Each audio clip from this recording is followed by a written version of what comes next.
talks about grievance, Yes. by having grievance cells. Yes. And also there are IT rules which talks about the information technology rules, which Yes. talk about having appointment of a grievance officer or resolving a dispute of grievance within 48 hours. Yes. Like a legal committee. So if there is, let's take hypothetically that there is a situation wherein there is an interplay between these two rules. So which rule will take precedence over the other? I get Or that. how do we harmonize things? Okay. So let's understand intermediary within the definition of the Information Technology Act. It's a very broad definition, wherein online marketplace is only one component, isn't it? So we rely on Section 79 here as well. But when you're talking about e-commerce rules and bringing in grievance officers here, and who is to appoint a grievance officer? It is the e-commerce marketplace which has to employ. Now all of us need to also understand that e-commerce market is very, very broadly classified under two heads. One is what you call as the inventory based model, and there is another thing called the market based model. Now if you read your e-commerce rules carefully, you have one part of it which talks only about e-commerce intermediaries, inventory based models, and the other part is your market based model. Now when it comes to market based model, it's the same thing we are following. We are following the same thread from the Information Technology Act, wherein we say this market based model must have these grievance officers. Why do we need them? Because we need to resolve disputes. Now when it comes to intermediary models, we are the platform ourselves. Now if I'm selling some handcrafted material, which I do it myself and I sell it on the platform, it is my own platform. But what happens in case of e-commerce? It's like a platform. There are buyers and sellers coming in, and there is a volume of transaction. I think one of the participants very rightly also pointed out that when it comes to a particular threshold, then maybe we can start considering grievance officers. Otherwise, you will have to have even these Ganesha juice centers having grievance officers, which is too much of a hazard for them. That's fair enough, right? So that is where, first of all, you need to understand what is the nature of these models. Where do they fit in? We have drawn the same thread, but we don't bring in Information Technology Act here. We specifically talk about e-commerce. Now, what is the consumer complaint here? Probably you would say there's a counterfeit product on your platform. So take down policy is very important here. That is what they try to emphasize as under the e-commerce rules. But when it comes to intermediate, it's a larger thing. You have all your WhatsApps and everything there. You have everyone. You have network service providers, you have internet service providers, telecom service providers. They have to have grievance officers. Likewise, we have tried to bring in an element of that grievance officer component here so that we have some structure in place. How do we escalate complaints? You cannot directly go to the court, right? You escalate. You go to the customer care first, and if that is not resolved, then you approach the grievance officer. Or any which ways, if there is something like an adulterated product being sold, instead of approaching the customer care, why don't you directly complain to the grievance officer? Somebody has to take down, and somebody has to remove the product immediately. That is the purpose. That is the role of a grievance officer. Hope this makes it clear. Yes, please. Good afternoon, everyone. So my question is that they spoke about how we've shifted into digital world where we order food online, we shop online. Now the biggest, even the Consumer Protection Act considers, digital, and they've incorporated e-commerce. Agreed. Now the biggest challenge, according to me, and after what you guys said, is that there's an absence of cyber law. Yeah. Now, if you see that there is lack of protection of individual property rights, and there is content regulation of privacy, and also data protection and specific legislation for all of this is yet to be introduced. Now, I just like your opinion, ma'am, on how would modern legislature of today deal with this, and how do we incorporate that also? So, because data is the most important thing right now. As one of the points, we consume more data than we consume food. So, what are your solutions to this particular problem? That the lack of proper cyber and awareness of the same. I'd like to see if any of you would like to answer first, and then I'll take your question. Right, so the problem has been very well pointed out, which says that good that we're going to e-commerce entities, right? That is increasing efficiency, it is increasing convenience, but at the same time there's a very legitimate threat which is of data breach, of data getting stolen, cyber threats, etc. And in my opinion, the best solution to this is having a law. Right. The problem today is that we're living in a lacuna. We do not know whether this qualifies as a data breach or not. Right. For example, let's say I put in some information. So this has happened during the WhatsApp privacy policy case, right?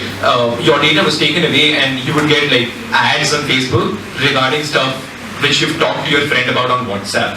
So now, understand that there's a difference in bargaining power. You'll always, as an individual consumer, I at the first thought felt that okay, probably like Facebook might have the rights to do this. The law must say that. But now that I started reading about it, I realized that there's no law.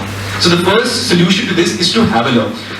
The PS Sri Krishna committee in 2018 had drafted the personal data protection bill. It came in 2019, stalled in the parliament, no resolution. It went to the standing committee, still lingering there. The government, as I understand today, is in favor of bringing the personal data protection bill, but there are a lot of technical challenges and political challenges to that as well. So, in my opinion, from a legal perspective, the best solution would be to first of all bring in a personal data protection bill. And as my reading of the personal data protection bill goes, it is to some regard very holistic, that it covers most of this. Second problem will be, not problem, rather a task would be to understand and to harmoniously interpret the personal data protection bill with other e-commerce rules. Provided that we are in an atmosphere dealing with consumer law, I'll restrict myself to e-commerce entities, right?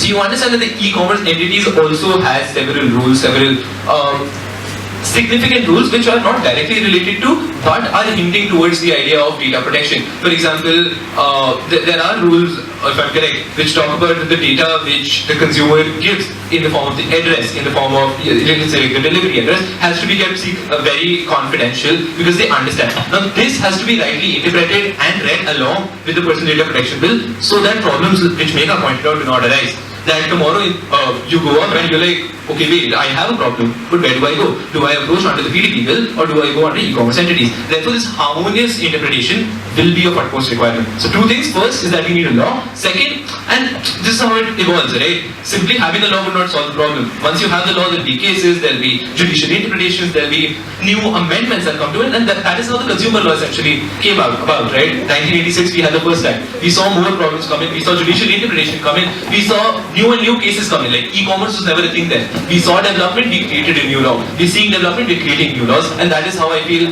we will go and like we have been going. So that'll be my answer.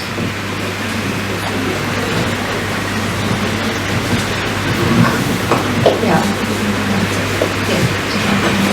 So talking about cyber law is a very vast, it's called a branch of law. It's not just one law and something connected to data protection. So even your cyber crimes are cyber law. They fall under cyber law. That's the first thing we need to understand. The second thing, when it comes to consumer related cases, probably I would like to also draw your attention to the definition of unfair trade practice, where the Consumer Protection Act has made a small attempt in terms of protecting your information. So there is a last provision under the UTP which says, disclosing to other person any personal information given in confidence by the consumer unless such disclosure is made in accordance with the provisions of law. So there is one element of data protection that they have brought in here, but as he rightly pointed, the PDP has to come in to answer a lot of these questions so that the businesses are more structured to protect the consumer's data. It has to come from there. However, if there is any such issue of a data breach or something of that sort, I mean, I don't know how they are going to really bring that within the ambit of the consumer law and how much the courts would be able to understand and interpret this, especially the consumer forums. But however, I see that there is a provision under the UT. Okay? We are running out of time. Food is waiting for us. Yeah, maybe one last question. One last question. But remember, food is waiting for us. They stopped asking us questions. Oh. Yeah. Okay, so thank you, faculties. Yes.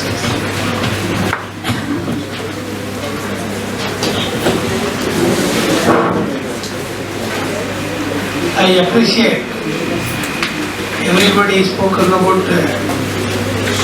data protection. In addition to that, not only consumer data, every personal data is very important. Whether you are a consumer or not, your personal data is your private data. Right to privacy, you might have heard. Article 21, right to live, liberty with liberty and right to life includes right to privacy. So, this has been repeatedly said by several courts, and in case, Puttaswamy case also, Supreme Court has said that right to life includes right to privacy, and your personal data is part of your privacy. If any data which belong to yours is tapped by any other person, there your fundamental right, that is right to life, is offended. So you have every right to challenge it. Even phone tapping of your data is an offense. Therefore, it is a general phenomena, not particular to a consumer. This is what I want to say. Thank you.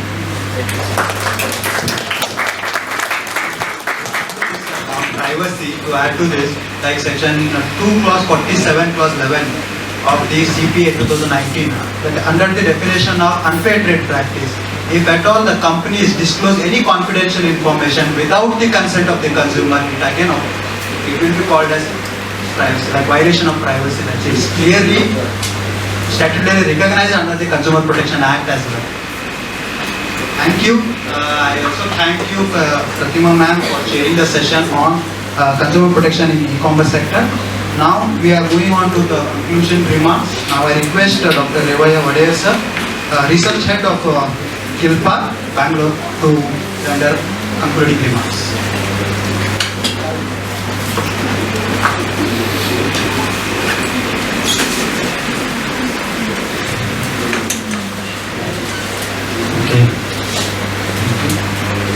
Karnataka Institute for Law and Parliamentary Reform and National Law School of India University says on consumer law and practice. The jointly organized workshop on brainstorming workshop on consumer protection 2019. This is a remote cover of only one or two sentence summary of session. The wonderful discussion and representation. So in this workshop, one Consumer Act and another educate the Act and also mediation. So one more. You are next to court or society or another work. So they have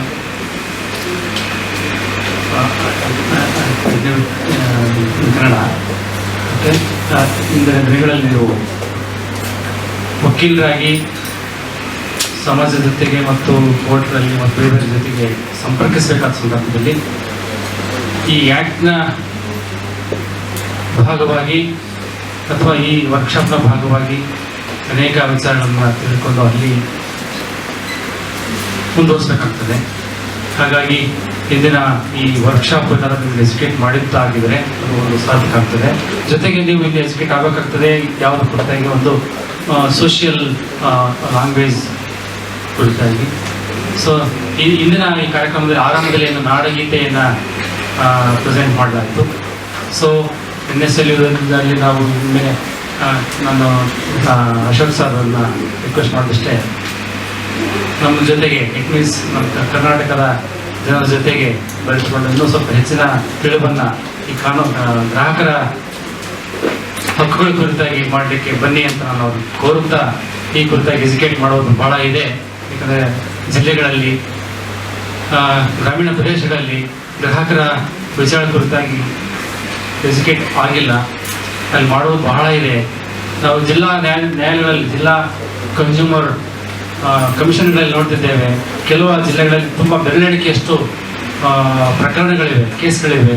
so ಅವಲ್ಲಿ ಹೆಚ್ಚಿಸಬೇಕಾದದ್ದು ಮತ್ತು ಜನರಿಗೆ awareness ಮೂಡಿಸಬೇಕಾದದ್ದು ತುಂಬ ಇರೋದರಿಂದ consumer protection ಆ್ಯಕ್ಟ್ನ ಮತ್ತು consumer ಚೇರ್ನ ಭಾಗವಾಗಿ ಕೆಲ್ಪರ್ ಜೊತೆಗೆ ಕೈ ಜೋಡಿಸಿ ಅಂತ ಹೇಳ್ತಾ, ಮತ್ತು ನೀವೆಲ್ಲರೂ ಇಲ್ಲಿ ಎಷ್ಟು ಜನ ಇದ್ದಾರೆ ಗೊತ್ತಿಲ್ಲ, ಕರ್ನಾಟಕ ಅಲ್ಲದವರು ದಯವಿಟ್ಟು ಹ್ಯಾಂಡ್ ರೈಸ್ ಮಾಡ್ತೀನಿ. ಕನ್ನಡಿಗರ ಅಲ್ಲದವರು, how many candidates are Kannada non Kannadigas?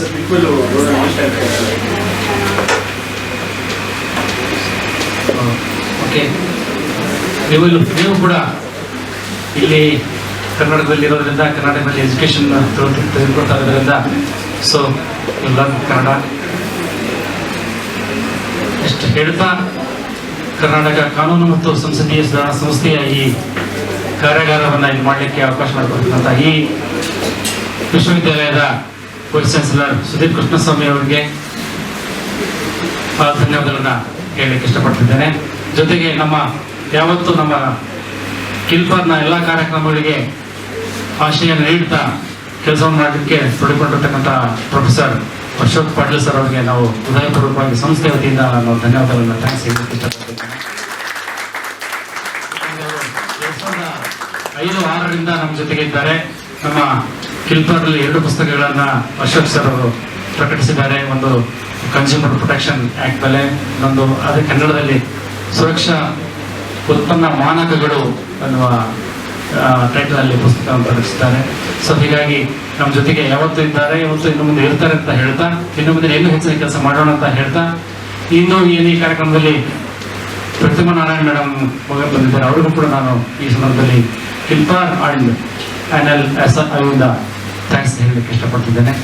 So ಈ ಕಾರ್ಯಕ್ರಮವನ್ನು ಉದ್ಘಾಟನೆ ಮಾಡಿ ಪ್ರೆಸಿಡೆನ್ಸಿಯಲ್ ಇನಾಗ್ರೇಷನ್ ಸ್ಪೀಚ್ ಇರತಕ್ಕಂಥ ಕಿಲ್ಪಾರ್ನ director and also Karnataka parliamentary affairs secretary ಆಗಿ ವರ್ಕ್ ಮಾಡಿದ್ದಾರೆ. ಅವರಿಗೆ ಕಿಲ್ಪಾರ್ನ ಚಟುವಟಿಕೆಗಳಿಗೆ ಯಾವತ್ತೂ ಮೊದಲಿಂದ ಅವರು ಪ್ರಬಲ ಹೊಂದಿದ್ದಾರೆ. ಇನ್ನು ಮುಂದೆ ಇನ್ನೂ ಹೆಚ್ಚಿನ ಕೆಲಸ ಮಾಡ್ತಾ ಇದ್ದಾರೆ. ಅವರಿಗೂ ಸಹ ನಾನು ಈ ಸಂದರ್ಭದಲ್ಲಿ ಈ 2 ಸಂಸ್ಥೆಗಳ ವತಿಯಿಂದ ಮತ್ತು ತಮ್ಮೆಲ್ಲರ ವತಿಯಿಂದ ಧನ್ಯವಾದ ಹೇಳಲಿಕ್ಕೆ ಇಷ್ಟಪಡ್ತಾ ಇದ್ದೇನೆ.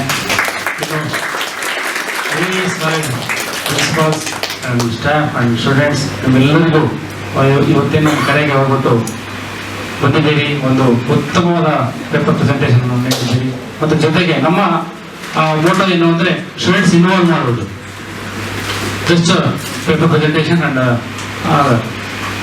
ನೋಡಿ ಒಂದು ಸ್ಟೆಪ್ ಮುಂದೆ ಹೋಗಿ ಡಿಸ್ಕಷನ್ ಮಾಡಿ ಯಾರು ಪೇಪರ್ ಪ್ರೆಸೆಂಟ್ ಮಾಡಿದ್ದೀರೋ ಅವರಿಂದ ಕ್ವಶನ್ ಕೊಡೋದು ಮತ್ತು ಇವರಿಂದ ಸಾಧ್ಯವಾದಂಥ ಸಂದರ್ಭದಲ್ಲಿ ಸೇರ್ ಮೂಲಕ ಆ ಉತ್ತರವನ್ನ ಮತ್ತು ಚರ್ಚೆಯನ್ನ ಮುಂದುವರಿಸಬೇಕಾಗಿತ್ತು. ಇದು ಒಂದು ಮುಂದುವರಿದ ಭಾಗ.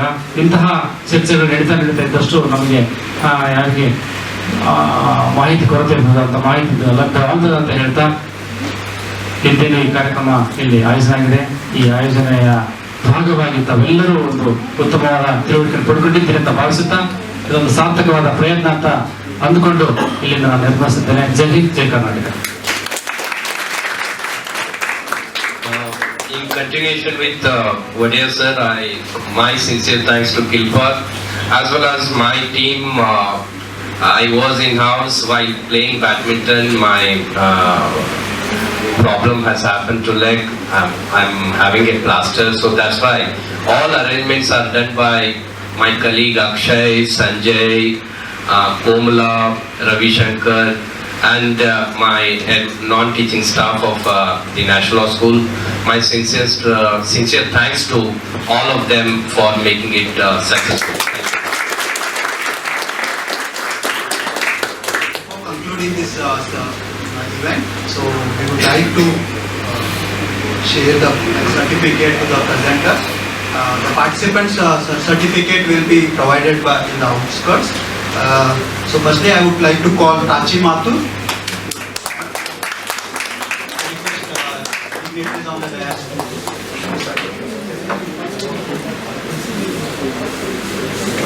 Khushil Batra.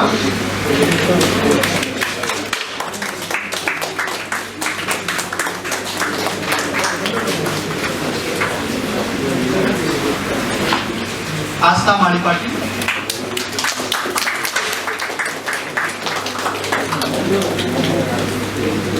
Siddhant Johar.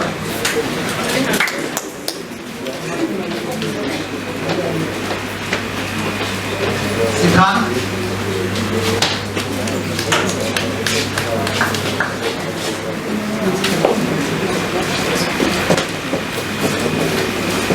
Sukumar.